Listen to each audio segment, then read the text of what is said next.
بسم اللہ الرحمن الرحیم۔ سرزمین مکہ کا ایک مشہور ولید نامی کافر تھا جو نبی پاک صلی اللہ علیہ وآلہ وسلم کا بہت بڑا دشمن تھا۔ وہ آپ صلی اللہ علیہ وآلہ وسلم کو تکلیف دینے کا کوئی بھی موقع نہ جانے دیتا۔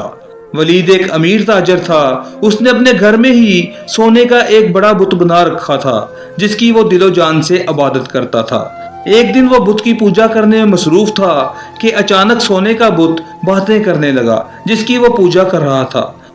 اس بت نے ولید سے کہا کہ اے میرے ماننے والے، مجھ پر یقین کرنے والے، سن لے کہ حضرت محمد صلی اللہ علیہ وآلہ وسلم اللہ کے رسول نہیں ہیں، اور نعوذ باللہ رسول پاک صلی اللہ علیہ وآلہ وسلم کا دین سچا نہیں ہے۔ حضرت محمد صلی اللہ علیہ وآلہ وسلم پر کبھی بھی ایمان نہ لانا۔ حضرت محمد صلی اللہ علیہ وآلہ وسلم اللہ کے رسول ہونے کی کبھی بھی تصدیق نہ کر لینا۔ ناظرین کرام، بت کو بولتے ہوئے دیکھ کر ولید کی خوشی کی انتہا نہ رہی۔ اس نے اپنے ارد گرد رہنے والے کافروں کو اکٹھا کیا اور بولا کہ دیکھو میرا خدا کیا بول رہا ہے۔ جب سارے اکٹھے ہو کر ولید کے بت کے پاس گئے تو انہوں نے بھی بت کے منہ سے وہی الفاظ سنے جو ولید نے سنے تھے۔ دوسرے دن پورے علاقے میں یہ بات عام پھیل گئی کہ سب لوگ آئے اور اس بت کے منہ سے یہ بےہودہ الفاظ سن کر چلے جاتے۔ ایک دن انہوں نے رسول پاک صلی اللہ علیہ وآلہ وسلم کو بھی دعوت دی کہ اے محمد صلی اللہ علیہ وآلہ وسلم، دیکھو کہ ہمارا خدا بت سچا ہے جو یہ دعویٰ کر رہا ہے۔ انہوں نے نبی پاک صلی اللہ علیہ وآلہ وسلم کو بھی تشریف لانے کا کہا۔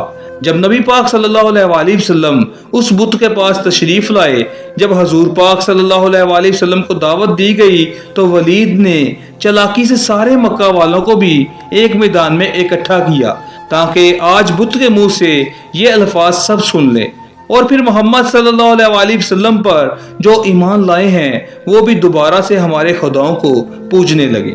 لوگ میدان میں کھڑے ولید کے بت کے منہ سے مشرکانہ الفاظ سننے کے لیے بے تاب کھڑے تھے۔ جب بت نے رسول پاک صلی اللہ علیہ وآلہ وسلم کو دیکھا تو اس نے نبی پاک صلی اللہ علیہ وآلہ وسلم کی طرف اشارہ کرتے ہوئے کہا کہ اے لوگو، یہ حضرت محمد صلی اللہ علیہ وآلہ وسلم ہے، یہ اللہ تعالیٰ کے آخری نبی ہیں، ان کا دین سچا دین ہے، قرآن پاک اللہ تعالیٰ کی آخری کتاب ہے۔ میری ان باتوں سے کبھی بھی انکاری مت ہونا۔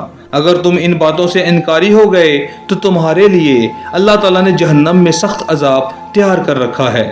اگر تم دنیا اور آخرت میں کامیاب ہونا چاہتے ہو تو نبی پاک صلی اللہ علیہ وآلہ وسلم کے دین پر ایمان لے آؤ، خدا اور اس کے نبی کو راضی کر لو تو تم دنیا اور آخرت میں کامیاب ٹھہراؤ گے۔ اے کافروں، بتوں پر یقین کرنے والوں، تمہارے سارے بت تم کو گمراہ کر رہے ہیں۔ اگر تم نے انہی بتوں کو پوجا کی تو تم سارے کافر مزید گمراہ ہوتے جاؤ گے، اور مرنے کے بعد تمہارا ٹھکانہ جہنم کی سخت آگ ہوگی۔ ناظرین کرام، جب ولید نے اپنے بت کے منہ سے یہ الفاظ سنے تو اس نے شرم کے مارے سر جھکا لیا۔ ولید کو اپنے بت پر اتنا غصہ آیا کہ اس نے غصے میں آ کر بت کے ٹکڑے ٹکڑے کر دیے، اور حضور پاک صلی اللہ علیہ وآلہ وسلم یہاں سے واپس جا رہے تھے کہ نبی پاک صلی اللہ علیہ وآلہ وسلم کی نظر ایک گھوڑے سوار پر پڑی جو بڑی تیزی کے ساتھ ہاتھ میں خون سے تر تلوار لیے نبی پاک صلی اللہ علیہ وآلہ وسلم کی طرف آ رہا تھا۔ جب وہ نبی پاک صلی اللہ علیہ وآلہ وسلم کے پاس آیا تو اس نے آپ کو سلام کیا۔ نبی پاک صلی اللہ علیہ وآلہ وسلم نے سلام کا جواب دیا اور دریافت کیا کہ تم کون ہو؟ اس شخص نے جواب دیا کہ اے اللہ کے رسول، میں مسلمان جن ہوں، میں آپ صلی اللہ علیہ وآلہ وسلم پر یقین رکھتا ہوں، میں جبل طور میں رہائش پذیر ہوں، میں کسی کام کے لیے دوسرے علاقے میں گیا ہوا تھا، میں آج کافی دنوں کے بعد گھر واپس آیا ہوں تو میں نے دیکھا کہ میرے گھر والے کافی اداس بیٹھے رو رہے تھے۔ میں نے ان سب سے رونے کی وجہ دریافت کی تو انہوں نے جواب دیا کہ شیطان ولید کافر کے بت میں حاضر ہوا ہے اور اس نے حضرت محمد صلی اللہ علیہ وآلہ وسلم کے بارے میں بےہودہ الفاظ کہے ہیں۔ وہ شیطان آج پھر اس بت میں حاضر ہونے کے لیے آ رہا ہے جو نبی پاک صلی اللہ علیہ وآلہ وسلم کے بارے میں توبہ نعوذ باللہ غلط الفاظ بولنے والا ہے۔ جب میں نے گھر والوں سے یہ الفاظ سنے تو مجھ سے برداشت نہیں ہوا تو میں نے اس شیطان کو راستے میں ہی روک کر قتل کر دیا اور اس بت میں داخل ہو کر آپ صلی اللہ علیہ وآلہ وسلم کے سچے نبی ہونے کی گواہی دی۔